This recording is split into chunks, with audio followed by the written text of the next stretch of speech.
Today we've got a must-win game in Europe because we've been finding the Europa League a little more difficult than I thought we would.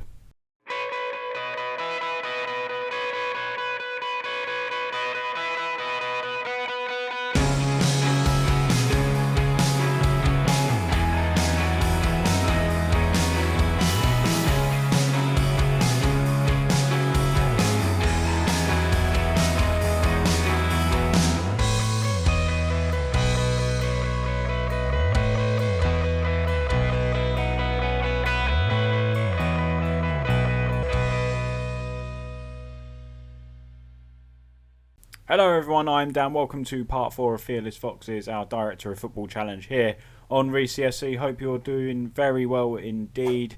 And yes, Europe has been a bit tough for us this year, I'm not going to lie. I thought we'd do a bit better than we have been. We've got a few tough sides in there in CSK, Moscow, Feyenoord as well. And today's opponents, Vaduz I think it's pronounced, never heard of them in my life.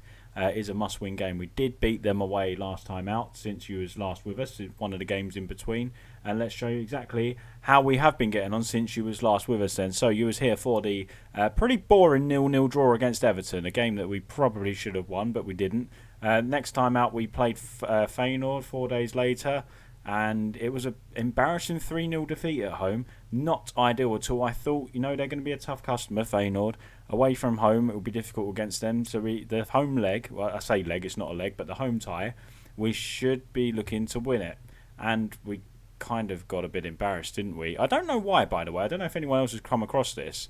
Every time I come back into this save, it only shows one or the last two games when I press view match to see what's happened. So I want to show you guys what's going on, but it never says full details.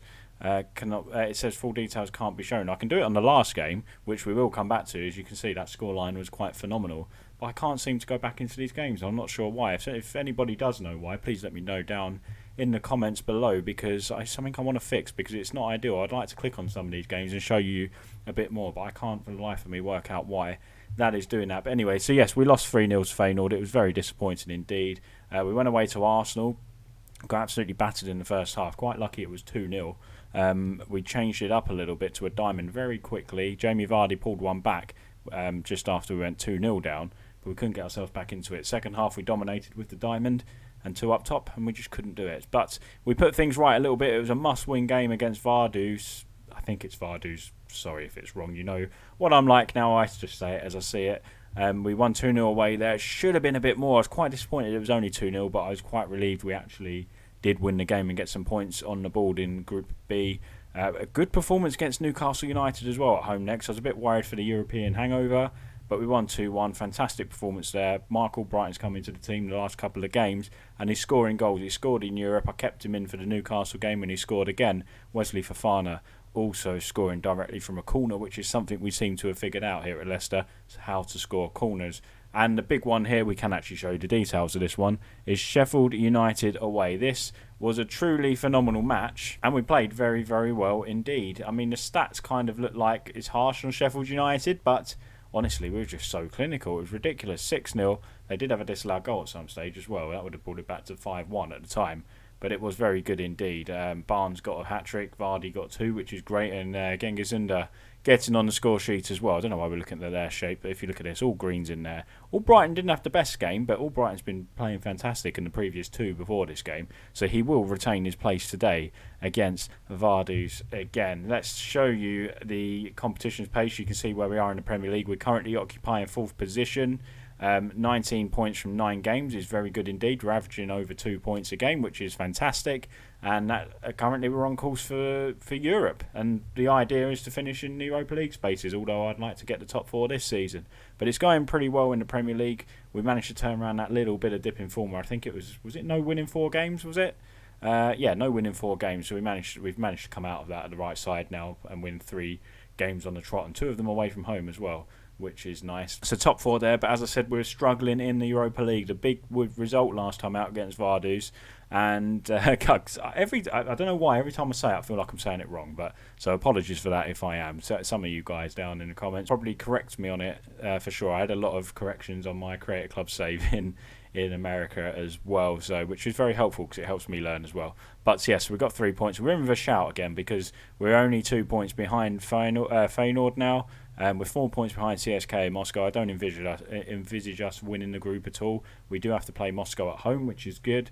But we do travel to Feyenoord. But today is a must-win game, and hopefully Feyenoord and CSKA Moscow will draw that game, so we're in contention still of finishing top of the group. But big important news as well. One key player has signed a new deal at the club, and that man is Ricardo Pereira. He has signed a new 4-year deal at the club, which is fantastic news for us. His new contract expires in 30th of June 2024.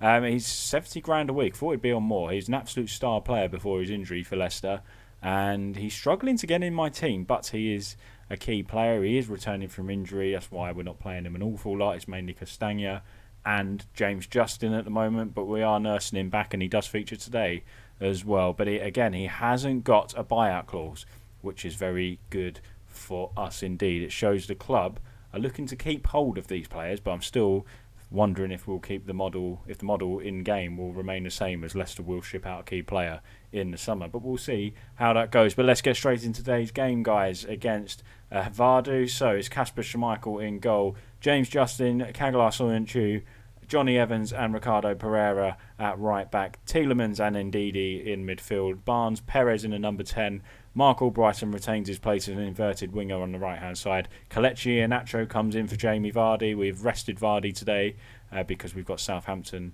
in a few days' time, and Vardy's an old man now, so we've got to nurse him a little bit. So he drops to the bench, and Kelechi Iheanacho gets a go up front today. We just do need to tweak it a little bit to try and keep players fit with all this extra games going on. Going out the League Cup a few weeks ago, which I was very disappointed with for that defeat away to Brentford, might have done us a little favour in terms of game time this year. Maybe we'll focus on that when we actually get into the Champions League and try and win it. So what we're going to do is pump the fists here today, and we're going to say to them, we're the favourites for a reason, because we are. We should be beating Vaduz at home. We beat them away. We should actually be putting a good few goals past them today. Hopefully, we can do it. So, free kick at the edge of the box now, 44 seconds into the game. If Tielemans can knock this home, it'll be a wonderful start. Tielemans strikes and Tielemans puts it past the post. Should be really hitting the target there, if I'm honest, especially the way the highlights started for us. It looked like we was nailed on for a goal there. 0-0 after the first 7 minutes. I want to see dominance. I want to see 3 or 4 goals from us today. That's not me being overlooking the opponent, but I feel like we need to claw back some goal difference after losing 3-0 to Feyenoord, because it could be very important come to the later stages of this group. And they're through on goal here. It's a good chance, and it is 1-0. Pivato has scored for Vaduz. And what is it with us at home or with us in the Europa League? It's just not good, is it? Not good at all. That is poor. Very poor defending at all. Indeed. Long ball up. Toman. And then Schmidschauer, I don't know, Schmidschauer, something like that. I don't know.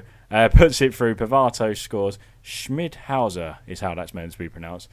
Either way, he wasn't even the goal scorer. He was just the assist on the end of that. So it is 1-0 to Vaduz. It's not good at all. We drop down to bottom of the group with how things stand at the moment. Again, that's because of goal difference. They're through again. Here's the man, I can't say his name, and he's just put it wide. Schmidhauser, I think it is. We're going to go with that. We'll just call him Schmid. There we go. That sounds good, doesn't it? So 17 minutes gone. We're going to fire up the boys because this is absolutely terrible. Yes, we've made a couple of changes, but that's a very strong side we put out. Pretty much barring 2 changes, or 3 changes rather, this is the side that put 6 past Sheffield United at the weekend. So why we can't do it in Europe, I have no idea. 38 minutes gone. We haven't had a shot on target. I was saying earlier on, we need to put 3 or 4 past these guys. And we're nowhere near doing that. Very, very poor indeed. And it's at half time, and it's time to absolutely get into them. We're going to thrash the arms, and I'm going to tell them I'm far from pleased with what I've seen. Do we go to a diamond now? Possibly, because it has been poor. Harvey Barnes has been very poor indeed. Jamie Vardy's going to come on, go as the pressing forward, deep line forward for Iheanacho because he can help link up the play. We're going to put Perez on an attacking midfielder role. We haven't really got a playmaker in here, so maybe we'll put him as an advanced playmaker on attack, maybe. Looking to link up between Vardy and Iheanacho up top. We're going to put both wing-backs on attack as well, because I want them bombing up the line and supporting. When these boys come forward, we have an awful lot of players forward, but we are susceptible on the break as well, of course, with that in mind. Albrighton not having the best of games today. He's going to come off, and in place of him, we'll probably put... Can Maddison play there? Maddison's probably not the ideal one. Maybe we'll put Pratt there. Just having a little fiddle here. Pratt in. We'll bring Maddison on later for Perez if needed. But this is the way we're going to go. We're going to go attacking as well. We need to be a lot better, boys. Right, come on. We have to turn this around. We have to win this game, in my opinion, because it's the weakest side and we're playing them at home. We're going to fire them up a little bit as well. Come on, boys. A lot of green faces in there. Soyuncu's not happy, but we got a corner and hopefully we can score from it. Pratt's ball in. Headed, and it's Caglar Soyuncu who does score. He equalises for the Foxes here and he taunts the away fans there. They brought quite a few fans, haven't they, for a team I've never heard of in my life, but we've scored again from a corner, which is fantastic. Brilliant ball in from Pratt. Lovely header from Caglar Soyuncu. And that's his second of the season. Leicester City 1, Vaduz 1, and we've got another corner. Can we score again from another corner? If this is the case, and we have, Leicester City, if anyone from Leicester City is watching, why don't you just employ me as the set-piece coach? Because in real life, we're useless from set pieces. We can't score them, we can't defend them, and we scored twice in this game. If anybody's watching from Leicester City, feel free to give me a call. Absolutely, because I will be there happily at the new training ground teaching these guys how to take a corner. So 66th minute, we're going to look at making another change now. Because we're 2-1 up, I'll leave Maddison. We'll give Maddison a full game off, I think. I'm intrigued. Vardy's just come on, hasn't he? Maybe we'll give Ndidi a little rest. Papi Mendy doesn't play an awful lot. I always opt to put Chowdhury in instead of Mendy. So we'll give Mendy a bit of game time today because he deserves it. He's a good player, Mendy, but I've been given I say youth prospect. Chowdhury come through the ranks here at Leicester City, so I've been opting for him. A bit of youth in there, but we'll give Mendy a little go today. Justin does well, gets down to the byline. He's on the left-hand side. Lovely flip back to Tielemans. Iosi Perez now. Back to James Justin. Have a strike, son. He hits the side netting. James Justin getting forward tremendously, isn't he? It's such a shame in real life that he's out with an ACL for the rest of the season because he's been fantastic. Have we got a penalty here? We have. Vardy was pushed by Karim Weiser. And Soyuncu stepping up for a hat-trick. Soyuncu can take penalties now, apparently, as well. Caglar Soyuncu, 4th goal of the season, 3rd of the game, taunts the Vaduz fans again. And who would have thought it? It's Caglar Soyuncu 3, Vaduz 1 here in the Europa League. It's a lovely penalty as well. He might become the regular penalty taker if he carries on doing that. I just noticed as well, Vardy did have a sad face a minute ago. Maybe he was a bit angry he didn't get the penalty. But this is a good turnaround in the second half. Much better than the first. The diamond, 2 up top, has worked a treat, even though none of the strikers have scored. But we do seem to play well with it when we do switch to it. So, all in all, we have absolutely dominated that game. It was just a poor first half. And finally, we have got 2 victories. And we've got 6 points finally in the group. And if we have a look at it now, all of a sudden it's very tight indeed. You can see it here. Moscow, did they draw? So a fantastic result there. They drew 1-1, CSK, Moscow and Feyenoord.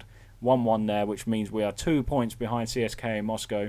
And we're just behind Feyenoord in second on goal difference. Vaduz, you can pretty much say they're out now, surely. But that was a fantastic victory. Let's have a look then, guys, to see when you will come back.